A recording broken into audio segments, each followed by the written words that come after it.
اول تشکر میکنم از همتون که این یعنی فرصت رو در اختیار من گذاشتید. واقعا ممنونم از همتون. حالا چون وقتی کم هست سریع بریم سر اصل مطلب. این مقاله که میخوام ارائه بدم در مورد مسئله شر و نگاه تاریخی تحلیلی به فلسفه شر و تأثیراتش بر معناداری زندگی هست. شاید بپرسید حالا این موضوع چه ربطی به صلح‌پذیری داره؟ خب حالا تو روند توضیح به این موضوع پرداخته خواهد شد و ارائه خواهیم کرده مسئله اصلی رو. خب در این نوشتار مسئله شر رو از دو زاویه مورد توصیف و تحلیل قرار دادیم. زاویه اول زاویه‌ای هست که همه اندیشمندان ازش حرف میزنن، راه حل ارائه میدن، ازش تعریف ارائه میدن و در موردش حرف میزنن و غیره. و زاویه دوم زاویه‌ای هست که به حل واقعی مسئله شر پرداخته میشه. بعد یا اینکه به حداقلش میرسونن، یعنی از طریق عمل، فلسفه عملی تعلیم و تربیت میخوام به حداقل برسونن، برخلاف فقط نظریه پردازی های صرف.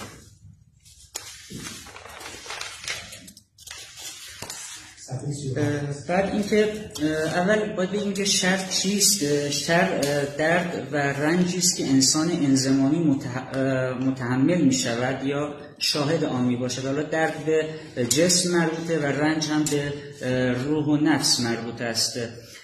این تعریف شر بود که مربوط به انسان بود و این شر هم خواستگاهش انسان هست. یعنی انسان درد وقتی که درد و رنج میکشه متحمل شر هست، در پی راه حلی هست که این شر رو یا از بین ببره یا اینکه کمش کنه حداقل این شرور موجود رو. حالا اینجا فقط شر اخلاقی مد نظر ما هست، نه شر طبیعی و امثال اون. و بعد اینکه اینجا یه سوال پیش میاد، آیا فلسفه فقط کارش حل چالش های فلسفی هست یا اینکه نه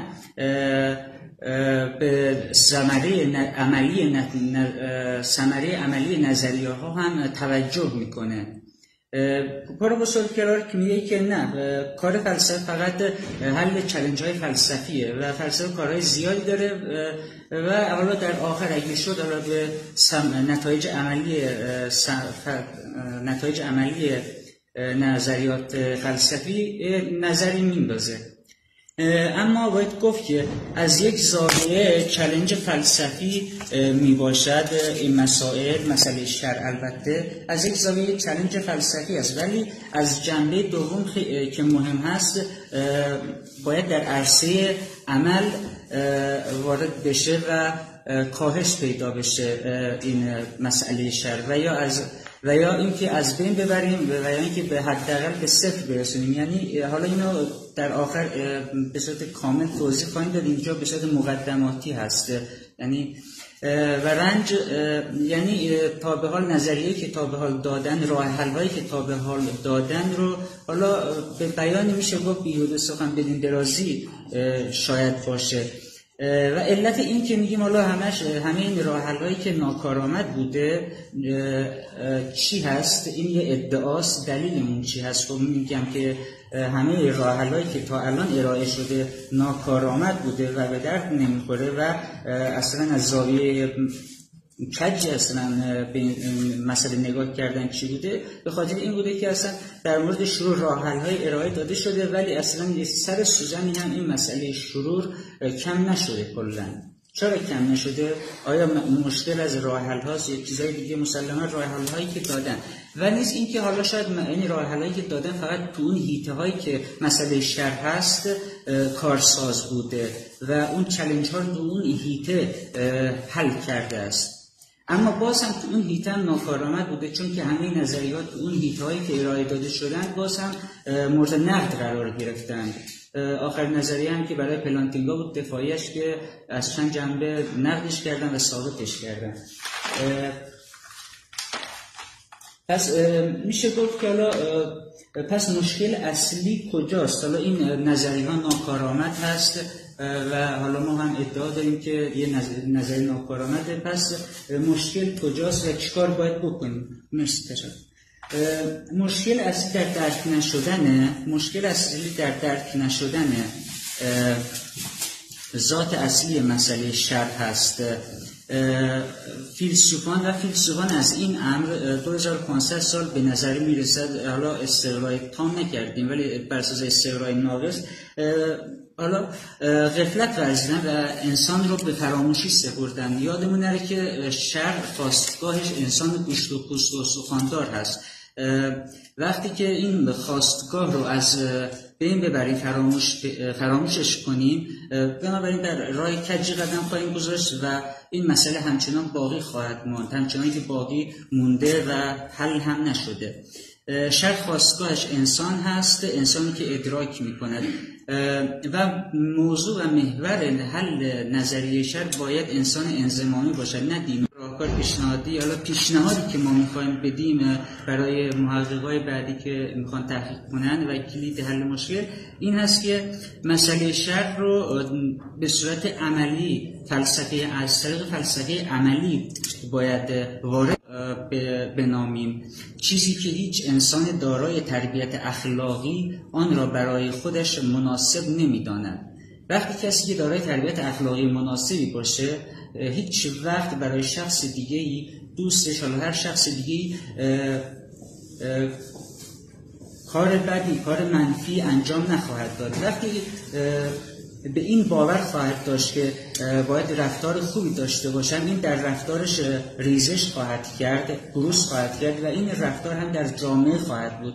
وقتی در جامعه ما افراد رفتار خوب و پسندیده و حسنی داشته باشند و تعلیم و تربیت خوبی داشته باشند، شاهد شرور کمی خواهیم بود، جنگ و حالا قتل و امثال هم، و جامعه حداقل بگیم که شبیه به جامعه الان، جهان الان نخواهیم داشت. اگر از طریق تعلیم و تربیت مناسب نسلی تربیت کنیم، شاهد شرور کم خواهیم شد و صلح جهانی، نظم جهانی خوبی رو شاهد خواهیم بود و باید از نظریه پردازی صرف این مسئله شر رو بیرون بیاریم و وارد فلسفه عملی باید بکنیم.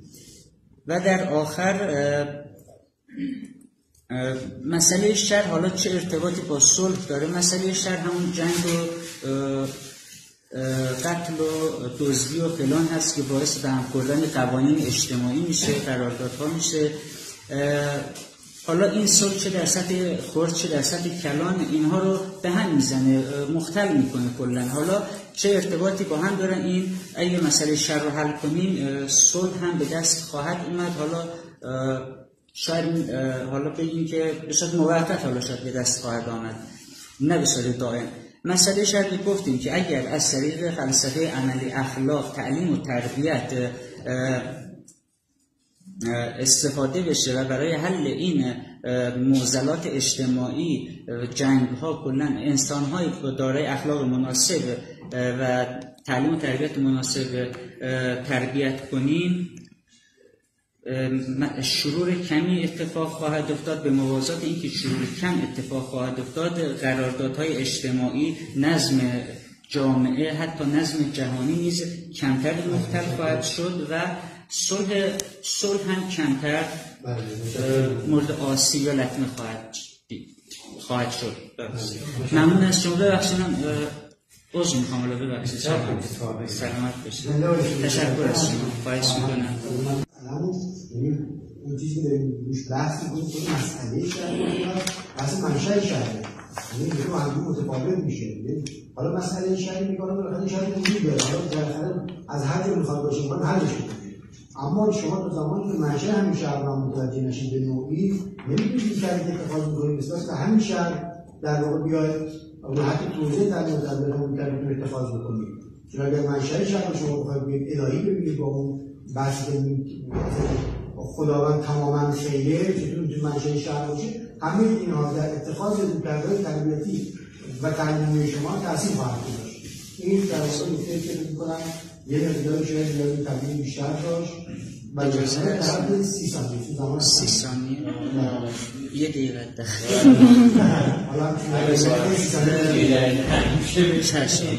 استاد گفتن که اول گفتن کدام فلسفه، کدام فیلسوفان و چه راهی. خب این مسئله اول اپیکور حالا توی تاریخ فلسفه مطرح کرده. اپیکور هم تو تاریخ فلسفه غرب هست. مسلما این بس سیاق فلسفه غرب داره و من هم از زمینه فلسفه غرب دارم به این مسئله میپردازم و فیلسوفان غربی منظورم هست. بعد این که گفتن چرا اینو کج رفتن، این که مسئله شر الهی یا انسانی، اصلا الهی انسانی به خدا اصلا ربطی نداره. مسئله شر شما این فقط تو خدا ربط داره از این جهت که خب خدا رو مبرا کنیم از این چیزایی که به خدا نسبت داده. خدا ربط داره ولی در درجه خدا ما این راه فرید فعلهمها به ما الهام کرد. درسته، استعداد را خدا ما داد. درسته، خدا به ما داد. دفاع میکنم ممنونم. سلامت باشید. من کامل کردم اونجا شد. نه این که بعد این که گفتن که یعنی الهی هست. گفتن که الهی، من میگم که نه، اصلا به الهی آنچنان نیست. خداوند دخالت میده در بحث فلسفی. ببینید من منظورم اینه که چرا این مسئله شر همین جنگ و جنایت‌های مثلا همین جنگ ارمنستان و آذربایجان خودش اینو شره، چون به انسان‌ها ضرر میرسونه. خب حالا به لحاظ اصطلاح فلسفی از نظر طبیعیه بشر داره اختیار و اراده هست و مادام فشار جهانی شر منتقل بشه. منم گفتم که در اول بحثم گفتم که منظور من از شر اینجا شر اخلاقیه. شر اخلاقی هم منشأش اراده و اخلاق انسانه و برای حل این مسئله که انسان از اختیارش استفاده میکنه، از ارادش استفاده میکنه و دچار شرور میشه، خب باید از اخلاق استفاده کنه.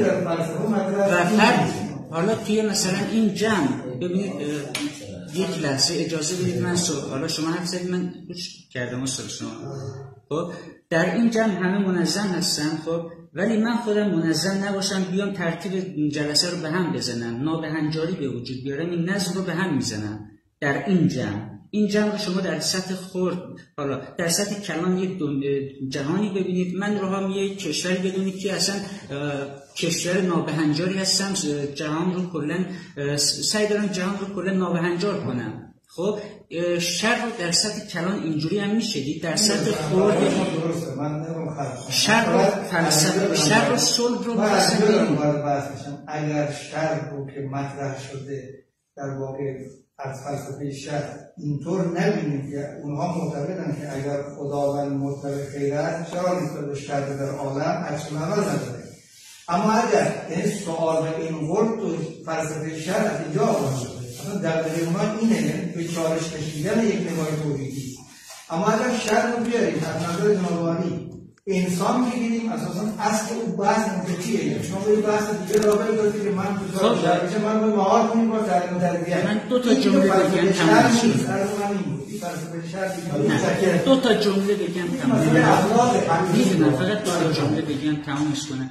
ببین خیلی از مباحث در فلسفه بودن که از حیطه نظر جدا شدن و رفتن تو حیطه عمل. مثلا گوشت نخوردن، گیاهخواری، اوتانازی، خیلی از مسائل تو حقوق، سیاست، حکومتداری که از صرفا جنبه نظری داشتن و رفتن تو حیطه عمل. الان هم دارن انجام شه قراردادهای اجتماعی و اینا فلان که جنبه نظری داشتن رفتن تو حیطه عمل. فلسفه شر رو هم مسئله شر، حالا فلسفه شر نه، مسئله شر هم که الان حیطه نظری هست، تئوری هست، این رو هم میشه در صحنه عمل وقتی بیاریم محک بزنیم، این راه حل هایی که به وجود یعنی دادن رو محک بزنیم ببینیم کدومش اصلا درست بوده. خب این از این. بعد اینکه اصلا چیزی هم که من میگم خب دامن خدا رو از این همه مسائل و مشکلات هم بازم پاک میکنه. خب پاک هست. خب وقتی مثلا جان مکی یا شلنبرگ یا کسای دیگه میاد مثلا از شر با این فلسفه شر در فلسفه مطرح هست در شر این نیست، استفاده دیگه یا اشتغال دیگه کردیم. مفهومیم نمیگم غلطه، همین اون شری که مطرح در جهان فلسفه هست در کلام دیگه مطرح شده، اون شری است که بین این جهان رابطش با خداوند و اراده خداوند نسبت به اراده انسان و شرط موجود بحث الان اما بحث شما یه چیز دیگه هست. ممکنه شما دفاع بعد از جلسه که جزء این بحث نامه ما خیلی از بحث عقب هستیم.